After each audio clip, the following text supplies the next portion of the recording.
Pessoal, vou mostrar para vocês aqui então um pouquinho do lugar que a gente ficou. A gente escolheu essa cabaninha aqui, chamada de tipe,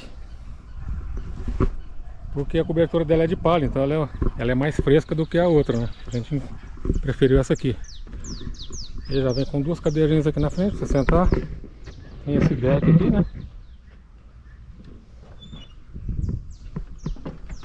Aqui dentro ó, tem um colchão de casal. Deixa eu acender a luz aqui.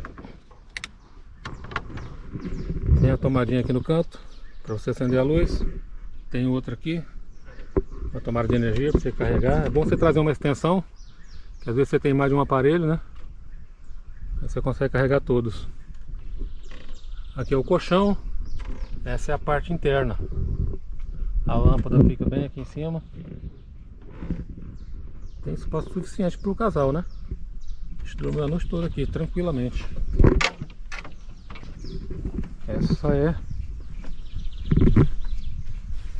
a tipe